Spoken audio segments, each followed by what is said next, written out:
Hey everyone, welcome back to my channel. For those of you who don't already know me, my name is Tamara and I'm a licensed cosmetologist. This is part 2 of my behind the scenes working at a Vietnamese nail salon.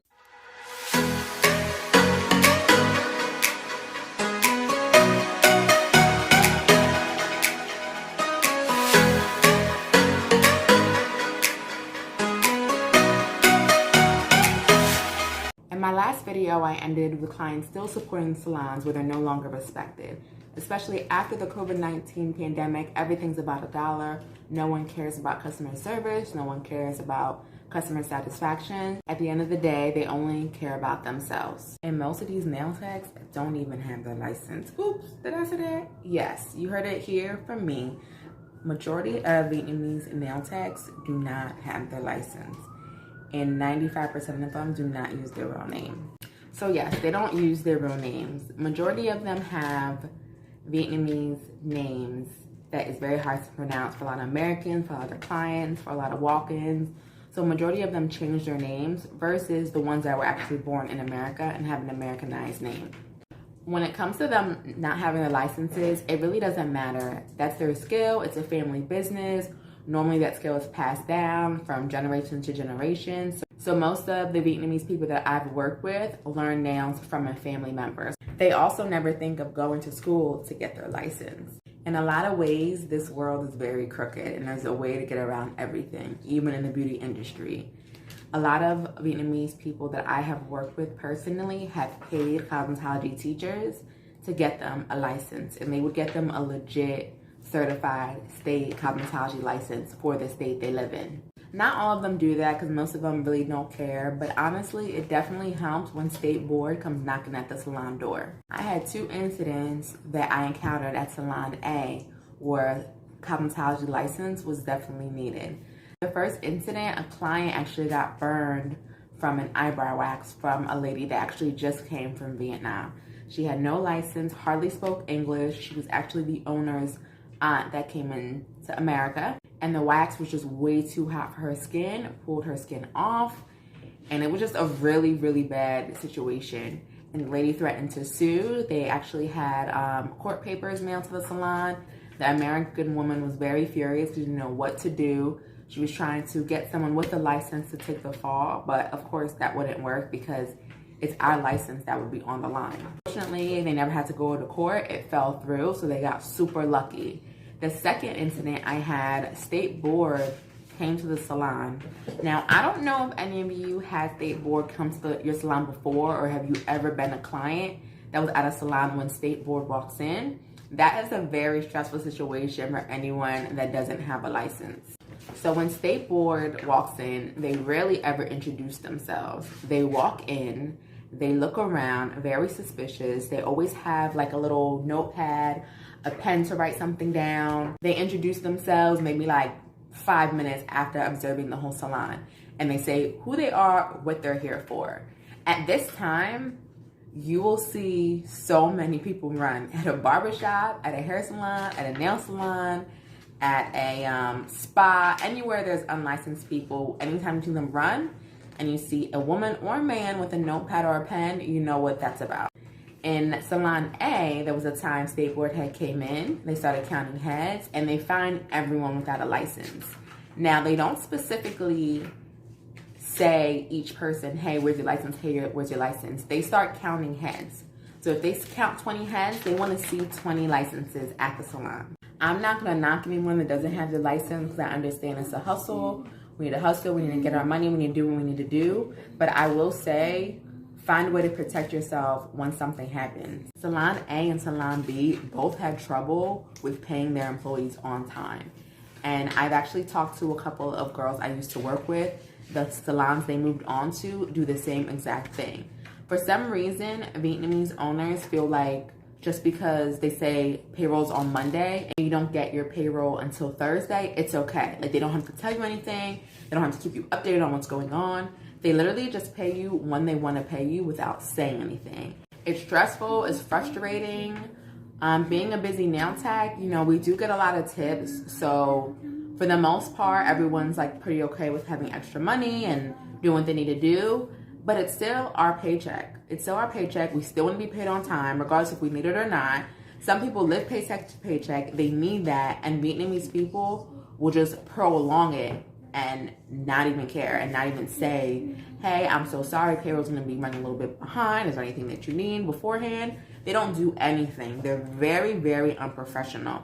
When it comes to Salon A, fortunately, that didn't happen to me till about 6 or 7 years later when the Vietnamese man started taking over. The woman, she actually was better with communicating, mainly to me because I was there for a long time, but she was able to communicate that with other people. But when he started taking over, he didn't feel like he needed the explanation. A lot of Vietnamese men are like that. They feel like they don't need to explain themselves to anyone. And in my opinion, especially to a woman and especially to an American woman, that's personally what I believe. And I'm not sure if that's harsh for me to say, but I've witnessed it, and I personally really believe that that's how they feel. I've seen a Vietnamese man yell at our receptionist. I've seen them yell at clients, and I've seen them yell at their wives, at anyone that gets in their way when they're upset. They do not care. They have no professionalism. Salon A, again, was great up until things started going in reverse. Like any kind of company or business, there are protocols, there's regulations, and there's protocols. At Vietnamese nail salons, there is none. They play it by ear. They live day by day how they do things. Salon A, we definitely tried to put rules into place, but when things happened, there was no consequences, so they kept happening. So there was a time, a man at the salon, I actually worked with him for a really long time. He got upset more than once. He got upset. He yelled in front of the salon. He yelled at a client for just correcting something he did wrong that she didn't like on her nails. Just simply correcting him. Nothing wrong. He just didn't like the way she talked to him. He screamed at her. One of the employees tried to calm him down. One of the employees tried to talk to him. He didn't want to hear anything. Screamed from the whole salon. I spoke to the owners about it and told them it was bad for business. And did you know that guy came right back the next day with no consequences? They didn't say anything to him. They just felt like he needed to cool off, blow off some steam. But that is bad for business, especially in today's world. People record everything. And in my opinion, that makes me lose clients if no one wants to come back to the salon because of the way they behave. Same guy, second encounter, got upset for whatever reason. I personally feel like when you're at a place of business, you need to act professional at all times. I don't care what you need to do. I don't know if you need to step out and get some air, but you need to act professional at all times. He got upset at an employee, another coworker of his he got upset with, and he ended up punching the wall of the salon, which is ridiculous because you're at a place of business. There's employees. It was a Friday. It was super busy, and he just couldn't hold himself together. And again, he came back to work the next day with no consequences, and overall just made the business look so bad. Salon B's unprofessionalism was very different from Salon A. Have you ever been to a salon where instead of writing their hours in operation on an actual sign, they write it down? They write it down with a pen and paper or a marker, a Sharpie and a paper, and then tape it to the front door? That's the kind of unprofessionalism Salon B was on. The unfortunate part about them is that they did not want to invest in their business. There would be minor mistakes that would happen and they would brush it off because they just didn't want to invest. They were just hoping the salon would pick up, the salon would get better, and it never did. Unfortunately, that salon is now closed. This salon had 2 locations. The first location actually was doing very well. It was in a busy area with a lot of traffic. The second location, not so well. I will give you an example with them not investing in their business. And again, not all salons do this, but I've noticed that a lot of salons, they want to reuse as many things as they can to save money. So Salon B had disposable items. There was disposable foot files, there were disposable pumice stones, there were disposable buffers for them to use for the pedicures, a lot of disposable things, especially after COVID. They made it more broader, so, so we can protect ourselves as a salon. Me personally, I don't use pumice stones for a pedicure. I use foot files because all the strips are disposable. There's no way to reuse them. But anyway, there was a time where she had pulled me aside and she says, hey, you know, when you're done with the pumice stones, we're gonna rinse them off and wash them for like 2 or 3 customers. You know, they're super expensive, so we're not gonna throw them away right after. And she said that same with the files. She said the buffers we can throw away, the files we're just gonna try to savor them. I'm like, what is the point of having disposable items if we're not gonna dispose of them? And she just kept going on how they're so expensive. And I'm like, well, show the client something that's not disposable so they know we're not disposing them. Because I feel like that's false advertisement. And it's just not a good look for the salon. And Salon B just didn't have the funds to make it better. Salon B would also, like other businesses and other Vietnamese nail salons, they would try to savor everything. So when it came to, I started Salon B right before the pandemic, and then the shutdown happened. So I probably was there with them for about 3 months, and then the shutdown happened, and then I came back to the same salon. So they would have stuff to like spray down everything. You know, of course, in the beginning, everyone was so adamant about COVID, about how to make things safe, cleanly, let the clients know that we're doing the best that we can, we're doing our job. Me personally, I always did my part. And I say this because I never want someone to be like, they got COVID from Tamara, or they possibly got COVID because Tamara didn't do this, and that. I personally did everything I need to do. I never slacked off. I never rushed in between clients. So when it came to Salon B, she had disinfectant stuff to spray down our chairs. They had disinfectant stuff to spray down the pedicure chairs, the wax room, everything that needs to be sprayed down, we did. Do the wipes on the front door, the bathroom doors, we cleaned every day. It was a smaller salon, so it was easy to clean every day after each client and at the end of the night. So, and also we had a manager that was very adamant about that as well. But after like a month, 2 months went by, the owner went to refill our disinfectant items, and she had gave me watered down hand sanitizer to spray. And I had said to her, we can't use this. This doesn't work. This is not good for the salon to use. She goes, oh, you know, this is so expensive. It works the same way. I'm like, this is hand sanitizer. Not even just hand sanitizer. It's watered down hand sanitizer. So at this time, I was actually done arguing. I was like, you know what? I'm finished. I don't have time for this. So I went and brought my own Lysol. I brought my own hand sanitizer, and I brought my own wipes because I need to protect me and my clients. Not just wearing a mask, but washing your hands, wiping down stuff. The soap at the sink started being watered down. Just saving money in the dumbest ways possible, in my opinion. But again, I went to other businesses and nail salons that were doing the same thing. Even before COVID, they were just finding ways to save money. And watering down products that shouldn't be watered down is not a good way to run a business.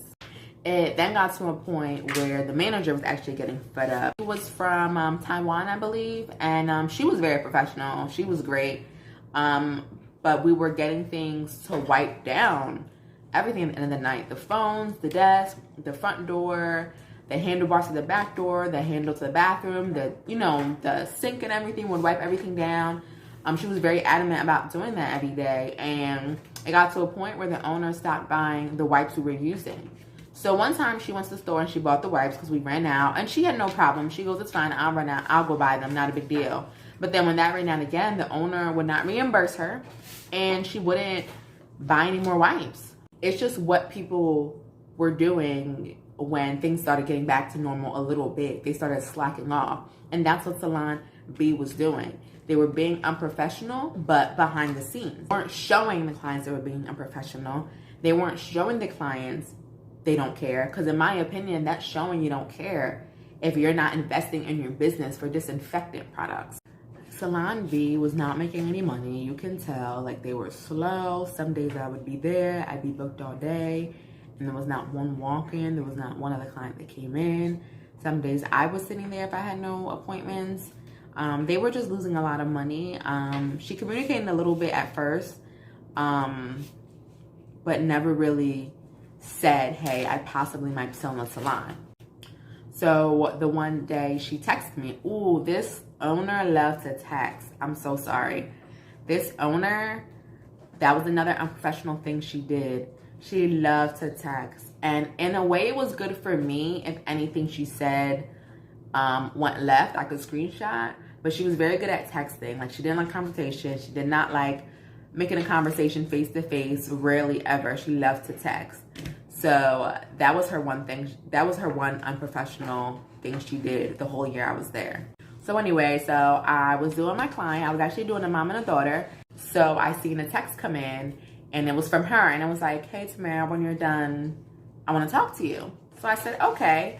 And my next client was the mom, and I wrapped her gel polish. Anyone that does gel polish, you know, you have to soak it with acetone and foil for about 10 minutes. So I did that. I was like, oh, let me go back there, see what she has to say real quick while she's soaking.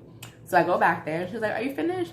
And I'm like, no, I said to the mom, but like, what's up? Like, I have a couple minutes. I didn't think it was a big deal. Like, so I just was asking her what was going on. And she said, close the door. So I closed the door. She said, I'm selling the salon. Today's your last day. I'm like, you're selling the salon or you already sold it? She's like, I already sold it. Today's my last day. The people that are coming to take over don't need any other workers. They have their family that they want to work, And I said, okay. And I was like, so can I go to the other location and finish the remainder of my appointments for the week? And she's like, oh, you know, they're busy. And I'm like, okay. So there's a lot of funny business going on with that salon. Honestly, till this day, I'm still trying to figure out what happened because she did not shut down right away. So I finished my client. At this time, I'm heated doing my client. But I had to finish. Like, you know, she was already there. She's already ready to go. Finished the client. She left. I packed up all my stuff. If any of you are wondering why I've only worked at Vietnamese nail salon, it's because in the area I live in, they own all the salons in the area. So at the time, I really didn't have much of a choice. If you have any questions or anything more you would like to know about my experience working at Vietnamese nail salon, leave a comment below. And don't forget to subscribe to my channel and give it a thumbs up if you like this video. Thank you so much for tuning in to part 2.